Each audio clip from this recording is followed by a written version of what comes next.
Welcome to the Industry Experts Panel at PortfolioWealthGlobal.com. My name is Michelle Holliday. Today we are welcoming Timothy Sykes. I think this might just be one of the most important interviews that we have ever done. Tim is a millionaire stock trader and a teacher. He is famous for turning $12,000 into $1.65 million through penny stock trading. Tim runs the largest online trading academy for penny stocks. He has been featured on CNN, ABC, and the New York Times. His foundation, the Timothy Sykes Foundation, has committed to building 1,000 schools to provide global education opportunities to disadvantaged children in impoverished areas. Joining me now is Tim Sykes to share his lifestyle, his guiding principles, his strategies, as Tim is laying out the very essential tools of the trade for us. Tim, welcome to the show. How are you today? I'm good. Thank you for having me. Tim, our founder, millionaire entrepreneur investor Tom Beck, who writes our Portfolio Wealth Global free newsletter, conducted a 2-week research of your Twitter activity and your YouTube videos. Tom wanted to see what makes you tick and what brings you inspiration. And as you know, some people who have out of proportion talent in one field have troubles in other areas of their lives, such as Elvis Presley and countless other rags to riches stories, who couldn't adjust their personal lives after massive success. For my first question, do you, as part of your daily life, think about that to make certain that you are not getting lost inside your own image? That's a great question. It's tough. I dedicate so much of my life to trading stocks and now teaching. It's tough to keep that balance. So I definitely understand. And, when I frankly made too much money at a young age, I didn't quite understand it all. So I'm very fortunate that at least with stock trading, when you make a lot of money, you have to keep the money in your account in order to trade more. So I couldn't just take it all out. And that, I think, has really helped me, adjust better, where even though I've necessarily made a lot of money, I haven't been able to spend it right away. So there's been a little time delay. I didn't get my first Lamborghini for the first 10 years. Oh, wow. Okay. Tim, your story is remarkable. Please tell us about your own background, how you got to where you are today, and your life experiences that inspired you to create the Timothy Sykes Foundation. Sure. I got started in high school. My parents gave me control of my bar mitzvah money, which was roughly $12,000. They thought that I would lose it all. They thought that it would be a good lesson. And senior year of high school, I made a little over $100,000. And then freshman year in college, I made nearly $1 million. So this was, pretty huge money for me. And I was just addicted, and I've pretty much made 6 figures every year for the past 20 years since I started trading. I've had some big losses along the way. I lost $500,000 plus when I tried investing rather than trading. So you have to learn what not to do also. But it's been a wild ride. And, I've gotten to travel too, which is just my favorite thing in the world to do because I can do this from anywhere. I just need internet access. But after visiting, 113 countries now, it got a little stale. So I really started, talking with the local communities that I was visiting and seeing what I could do to help. So now every trip that I take, I donate either like a school or a library or a playground. We just built our first soccer stadium in Cambodia.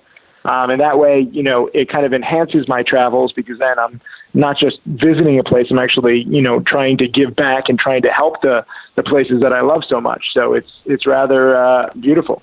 Is there any particular thing that inspired you toward this? And the reason I ask this question, many people who are successful at an early age, who haven't really gone through the hard knocks of life, seem to take a lot of things for granted. And that's no judgments there. But a lot of people that have gone through impoverished states of mind are the ones that once they become successful want to give back. Is there anything, it sounds like within your life you've been fairly lucky. I've been very lucky. I'm kind of like Forrest Gump of the stock market. I was in the right place at the right time in the beginning, but I've also had, some big losses that has really put everything in perspective so that I'm grateful for everything. Charity and giving back and being grateful are all kind of interconnected. And I think over time you start to meet more people and see what you can do in this life that gives you meaning and fulfillment. And for me, I have the toys. I've spent money on myself and my family and my loved ones. But at the same time, it's just amazing to give back to other people and the less fortunate, where they might not have been so lucky in life. And I kind of can help their lives. And more importantly than just the money that I give, it's the act of giving, because it just shows them a different side of the world. And I think that's what we can all learn, whether it's, podcasts like yours or, life experiences. It's all about trying to, understand the world better and getting different viewpoints and what you can do to make yourself happy and provide value to others too. That's wonderful that you're not so insulated inside your own success. You know what I mean? I mean, this is what travel is all about. You have to get out there and see everything. I think too many people live in a bubble, especially if you live in like New York, Miami, or LA. Like, you only see a very small part of the world and one way to live, and you have no idea how the vast majority of people in the world live. So I encourage everybody at least once to go to a third world country, and it just gives you perspective on everything. Now, Tim, we're going to shift directions just a little bit. The big question now is this: doing what you do to become a dedicated, successful, self-sufficient student of yours, is it like learning a profession, like becoming a doctor in terms of devotion, time spent, and focus? 100%. Stock trading is all about dedication and preparation. And some people say, you and your students are lucky, but, it's really the harder we work, the luckier we get. The more we prepare every single day, not just, trying to find like hot companies or hot stock picks, but studying the past. And that's why I have 5,000 video lessons, 14 DVDs. It's basically that I'm a glorified history teacher where I'm teaching the past, because then this stuff can, happen again. No two stocks or no two patterns are exactly alike, but the stock market is all based on, human emotion and psychology, and that doesn't change. So you start to see the same kind of bubbles and manias, whether it's, marijuana stocks a few years ago when they thought that they were changing the world, or, homeland security stocks or oil or gold, and now Bitcoin is the hottest trend right now. So it cycles, and it's pretty amazing if you study the past. Now, you mentioned your paid programming, basically your classes, right? Could you tell us a little bit about those? Sure. We have many different options. Most people start with just my YouTube videos. I have nearly 1,000 free videos on YouTube, just because a lot of people think I'm full of BS. And anybody who thinks that is free to, look at all of the free stuff. My first Millionaire student actually was my first hater online. So I don't mind haters. I don't mind people who doubt it. I'm here to teach. And now I have several Millionaire students where they help me teach. So we have video lessons, watch lists, commentary, trade alerts. We give live trading webinars every week. I'm going to do one tomorrow morning, so you can see my screen. You can see, what I'm doing exactly in real time. I'm answering questions. So it's just a question of how much you want to learn. I have people who study, an hour a month. I have people who study 17 hours a day, and everything in between. Now, Tim, what led you into penny stocks? Right before the program, I mentioned to you, I think that's one of the most difficult things to do because it's so volatile.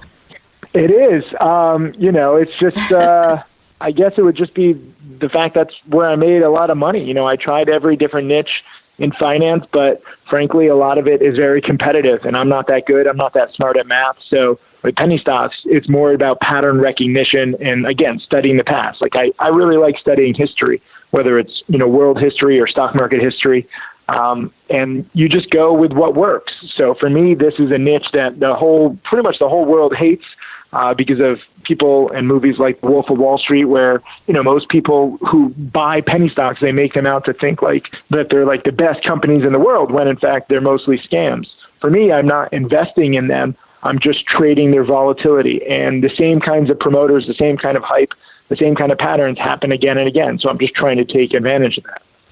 So you believe that trading penny stocks is a skill that can be taught? Correct, 100%. It's teaching the preparation, it's teaching the mindset, it's teaching the strategy, and just thinking outside the box rather than, thinking that it's just about, hot picks. That's what most people think. In order to get rich in the stock market, it's about hot picks, when in fact it has nothing to do with hot picks. It's a strategy, it's a process, and that does take time to learn. When you look back, you mentioned your own history of trading, which spans about 2 decades now. Do you tend to short or do you go long? It depends on the market. I've made millions going long. I've made millions going short.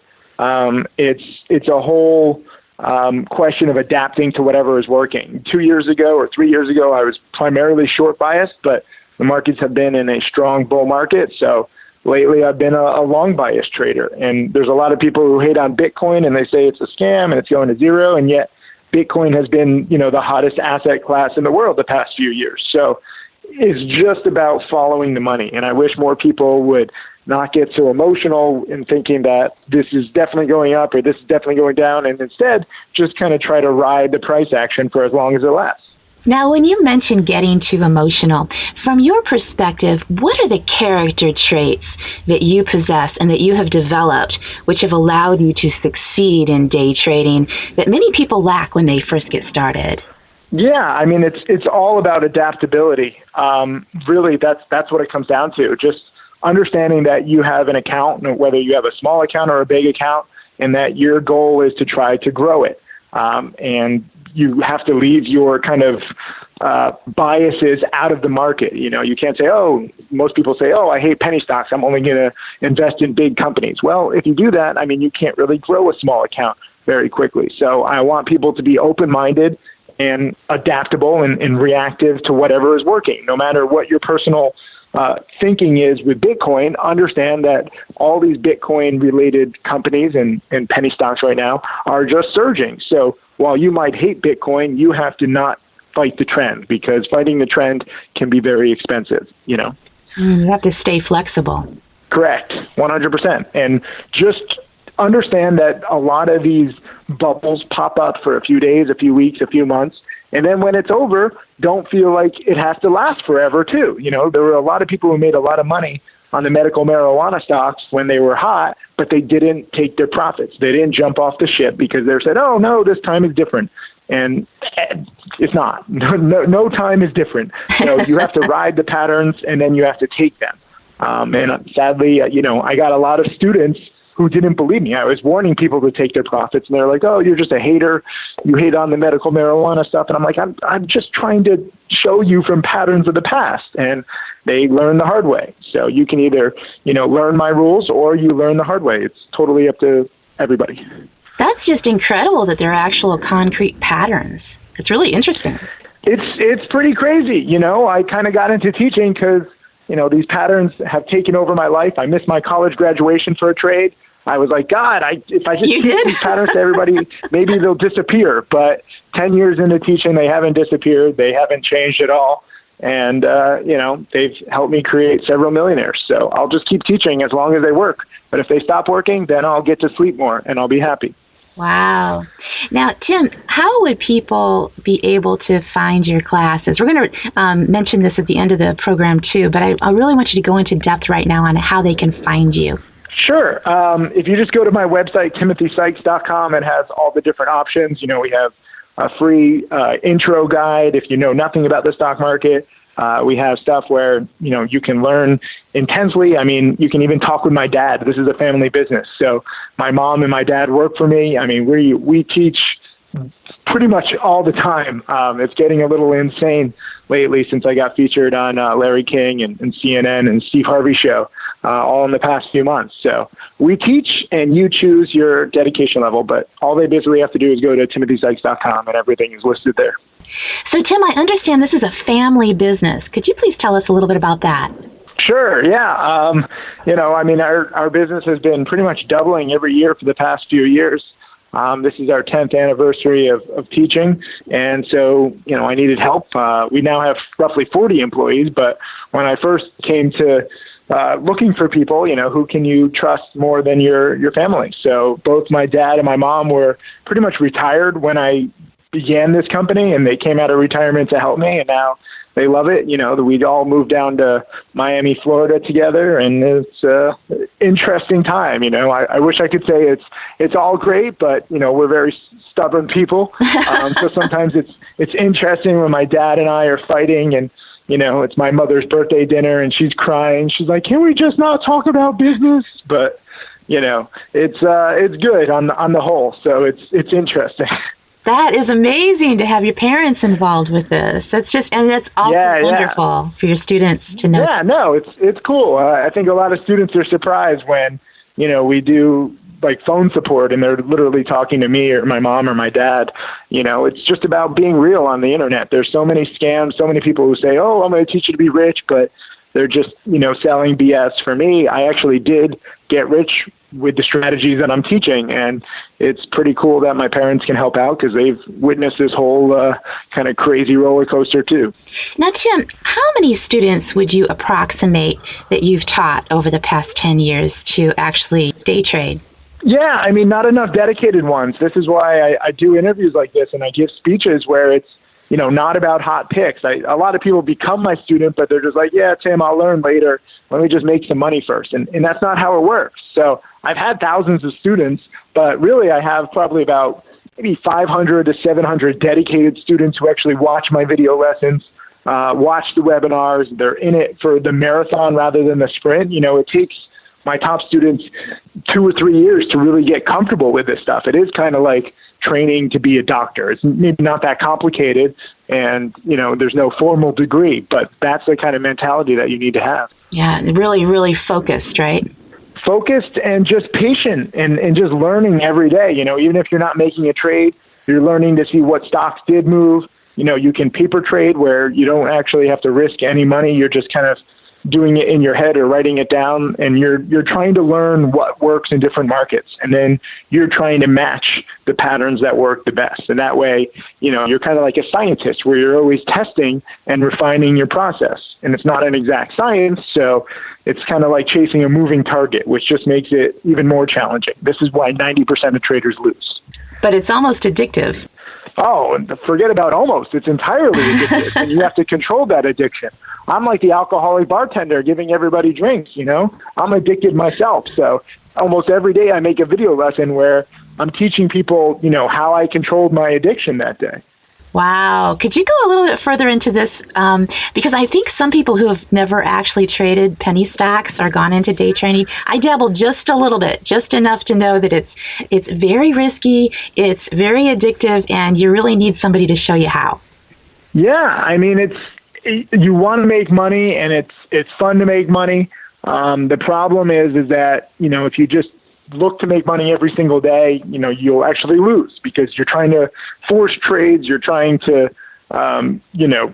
just not follow a plan. So my mentality is actually that I'm a retired trader and I only come out of retirement if I see something that is so good that I would feel guilty missing. And this is kind of a weird thing to say for a full-time trader and teacher. We're saying, I don't want to trade, but that perspective allows me to be patient and wait for the best trades to come to me. That's how my winning percentage, still not 100%. I win roughly 70% of the time though. If I just traded every day, if I just went in thinking, oh, I need to make money, my winning percentage would be, 30 or 40%, like Jim Cramer on CNBC. It's not just penny stocks, it's all kinds of trading. And I think that more people need to think that way, but it's tough because, you want to get paid. You're putting in all this time and effort, and most people are used to saying, hey, I put in 3 hours of work, I should get paid hourly. But with trading, it doesn't work that way. You can put in 20 hours and actually lose money. Sometimes I put in 15 minutes of research and I make money. It's not based on the time, it's based on how good your strategy is and how well prepared you are. That's a great theory for life, too. Only move on something that you'd be, kicking yourself if you didn't, rather than moving on everything. 100%. But with this mentality, you also miss some trades. I miss trades left and right. Like I've missed pretty much the entire Bitcoin run up, and I've just taken, a few base hits here or there. I aim for singles and I don't go for home runs. And some people are like, how do you miss all this stuff? And I say, well, you have to know what you're good at. You have to know what your strategy is. And I'm not going to hit every single great strategy. I'm not going to hit every single great pattern. I'm just going to take what I can when I can. And for me, it's added up, now to several $1 million. That's amazing. You mentioned cryptocurrencies, and, Tim, Portfolio Wealth Global's been the world's #1 newsletter performer this year on the subject of cryptocurrencies. And our largest gains have been in Dash. We profiled it at 22. It's now over 700. Another one is Litecoin. We alerted at it at $10, and now it's about 144. And though the mainstream media portrays cryptocurrencies as a bubble, we've noticed that not many people are actually involved, but many people are talking about it. How can traders take advantage of the stock market on cryptocurrencies and the blockchain technology? Yeah, I mean, there's tons of blockchain-related and Bitcoin-related penny stocks that I've been trading, and they might not, go from 22 to 700. Although, actually, I was looking at this one stock, CRCW, not quite a penny stock, but in 4 days, it's gone from 40 to 640, which is just insanity. But this is the kind of madness that's happening right now, and there's still widespread fear and confusion and hatred towards this sector. But just like you said, I mean, the gains are there and the numbers do not lie. So I would want everyone to embrace these kinds of investments, understand that they're speculative, not chase them up after they've gone up, 20 times or 30 times in a few days or weeks, but understand that this is the potential and be on the lookout for similar patterns and similar plays, whether you're actually investing in the cryptocurrency itself or if you're doing, cryptocurrency related stocks like I prefer. It totally doesn't matter as long as you're trading this volatile stuff and you're taking your profits along the way. Portfolio Wealth Global has just published our new top cryptocurrency for 2018. It is working on replacing how banks communicate with each other, and founder Tom Beck has created an exclusive report at portfoliowealthglobal.com/2018. Also, make sure you click on portfoliowealthglobal.com/must for the major developments with Hive blockchain technology, the purest blockchain mining in the world. We first covered it when it stood at Canadian 74 cents. It is now trading above Canadian $4 as we are recording this, less than 3 months later. Tim, looking into the future, in your opinion, do you see the debt levels within the United States federal government? This includes the unfunded liabilities, the low interest rate policies, the central bank's policies, which all seem to be fueling the U.S. equities boom over the past 9 years. But could it also be a combination that's actually creating risk of another severe crash?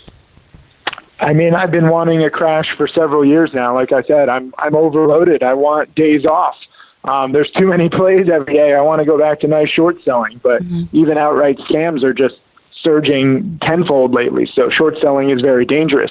With the debt and the government, I'm not an economist. I don't know that stuff. I'm not a politician, so I don't have to pretend to know stuff that I don't know. I'm very specific on what I know, and I have the benefit of just being able to focus on that. So lots of people ask me all sorts of questions. That's outside my area of expertise, so I have no idea. Okay. Well, let's combine 5 questions that I'm sure you know. And I don't mind saying that, too. It's not, embarrassing for me to say that. I want to make that point clear. I think more people should answer questions like that, where if you don't know something, you admit it. That's one of the keys to my success with stock trading. I've never really done well with biotech stocks, for example. I don't get it, I don't understand it, and I'm fine with it. So you go into what you do know. What are some of the subjects you do know? If biotech is something you'd stay away from? Yeah, I mean, again, for me, it's the patterns. I'm very good at trading technology stocks just because technology, can go viral. The cost is very minimal. There's very little investment. Biotech is all over the place where, you put in a company, let's say $50 million in year 1, and maybe year 5, there's no results, but then maybe year 7 to year 10, you have a study and then it looks promising and then it might fail. Like for me, that is just a kind of business that I can't really wrap my head around.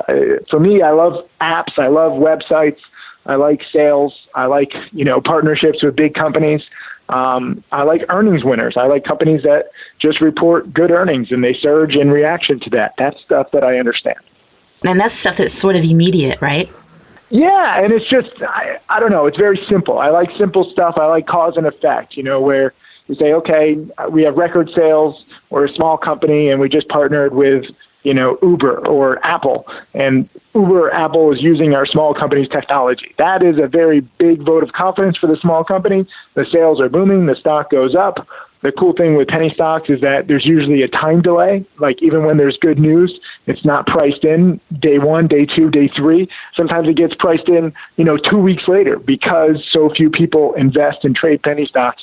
There's kind of a timing inefficiency that I can take advantage of. I don't have to guess news ahead of time. I just have to wait for the news. I have to wait for the catalyst. And then I have to understand, wait a minute, this thing has legs. That is really interesting. Yeah, it's worked for me. I mean, that's almost sort of a heads up, right? It's pretty cool. You just have to be alert, no matter where I am in the world, pretty much every day I'm checking at the big percent gainers, and I'm just looking to see, does the company have news? Is there a catalyst? Does this catalyst, have the potential to really impact the stock price for several days or weeks? Okay, let's circle back to those 5 questions, that combination I mentioned to you a few moments ago. So are you ready? Okay, here it is. Bring it. It's a combination. What was your biggest ever winning trade, your biggest ever losing trade, your biggest lesson ever, and how did it feel after that big gain, the first one? And the last question I'm going to combine to this, get this one. If I took away all of your money, and I just kept it for myself, and I gave you back $10,000, what would you do in the first 5 hours to generate a winning trade? Cool. First question. Wait, best trade or worst trade? What do you want first? Best. Best trade ever was actually a day after my worst trade. So this is a combination story. Back in 2004 with the Asian tsunami, I was primarily a short seller. And this small company, Taylor Devices, TAYD, I think they're actually still around. They make earthquake absorption equipment. And when there was a tsunami in Asia, there were rumors that this small company was going to get tons of contracts because every building would need their equipment. Unfortunately, this company was near bankruptcy. Even if they did have demand, which they didn't, for their product, they wouldn't be able to fulfill it. The stock went from 1 to 6 in like 2 or 3 days. And I was like, this is madness, So I began shorting it, but it kept rising because the rumors were very strong. So it rose to $8 a share. The next day I cut my losses. I lost roughly $180,000. It was a tough loss at the end of the year. And the next day it went up to like 9 and 950. And I was like, this is just insanity, 1 to 950 in like 4 or 5 days. Mm-hmm. So I reshorted it and I made $220,000 on the way down. Of course, it crashed all the way back down, but I made back the 180 plus 40. So I made roughly $40,000. Worst trade of my life, risk reward wise, but it was still profitable and it was a great lesson. Yeah, when your worst trade gains $40,000, that's not bad, Tim. Well, that was the worst trade. As I said earlier in this conversation, I lost over $500,000 plus in a longer-term investment where I invested in my best friend's dad's company. There was no way for me to cut losses quickly. I didn't know the difference between trading and investing. I learned the hard way, and I did not make that back, but it made me an infinitely better trader and teacher where I specifically stick to liquid stocks that I can exit out of anytime I want. Wonderful. Would that probably count as your biggest lesson ever? Yeah, I guess that, because, what I teach is rule number 1 is cut losses quickly. So if you're buying restricted stock or if you're buying, illiquid real estate, you cannot cut losses quickly. So there's no way to really protect your downside, which means no matter how good the investment or trade eventually does, the risk reward is undeterminable. So I don't want that. I always want to protect my backside before I think about the potential reward. And we're going on to how did it feel after the first big win? The first big win, I made over $100,000 plus as a freshman in college in a day. That was a weekend trade where the company was featured on TV and the stock gapped up the next day. And I took the $100,000 profit. The next day it would have actually been a $200,000 profit. That's how hype works. It usually goes longer than you think. And that felt amazing. As a freshman in college, and I'm making more than what a lawyer makes in a year. It just opened my eyes to the possibilities of what the stock market is capable of giving you. Wow. And on to the last part of the question. If I took away all your money, what's the first trade you'd do to generate a win within the first 5 hours? I would probably, I wouldn't force the trade, so I wouldn't do the trade in the first 5 hours because I don't like time deadlines, so I would fail your experiment. But I would invest into an educational program to learn whatever strategy is hottest. Whenever, this theoretical example is, if Bitcoin is hot, I would go quickly buy a newsletter or, some kind of course on Bitcoin trading and learn about that. And I think more people should invest in themselves, in their own future, and not, think about short-term potential profits, but think about, wait a minute, what can I invest in today that can really, pay me the most money or increase my lifestyle the most in 5 or 10 years? And that's always investing in yourself in education and knowledge. Sounds like security-minded. Yeah, it's just thinking about how the best gains don't happen right when you want them. You're going to have to invest into work and knowledge now and training, and then the payoff is many months or many years from now. Although that payoff is completely worth it, because too many people are focused on, short-term rewards where they're trying to make $100 or $1,000 in the next 5 hours, and they ignore, a strategy that can make them $500,000 5 years from now. Tim, this has been an amazing interview. How can our audience follow you and find your online classes, along with your parents teaching them too, and also connect with your wonderful foundation? Yeah, it's literally all at timothysykes.com. I put everything on there. I'm also on Twitter, Instagram, Snapchat, YouTube, all under Timothy Sykes.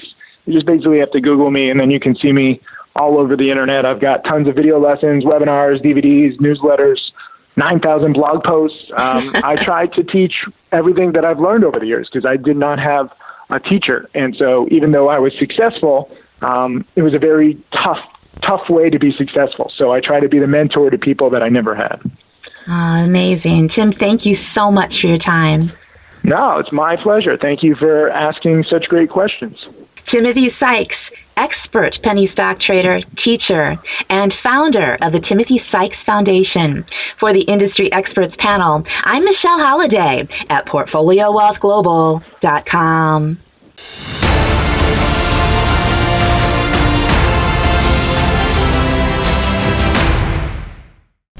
We just want to take a moment to talk about 2018. As the Fed just announced, they have raised rates for the 4th time in 2 years and are now planning 3 additional hikes in 2018. We are officially in a tightening period, and this usually brings a stock market top and a recession as companies stop hiring and have to invest more into capital expenditures. This also plays right into the hands of commodities investors who have been bruised and battered for 6 years. Go to PortfolioWealthGlobal.com/gold playbook to get the most comprehensive manual on gold stocks. Also, after covering Litecoin at $20 and seeing it hit $340 a number of days ago, we have just released our new top currency pick at PortfolioWealthGlobal.com/2018. 2018 will be a potential trifecta as mining, blockchain, and cannabis companies are looking poised to rally together. Make sure that you are subscribed to our free newsletter when you visit our website to get alerted on our highest conviction opportunities. For the Industry Experts Panel, I'm Michelle Holliday at PortfolioWealthGlobal.com.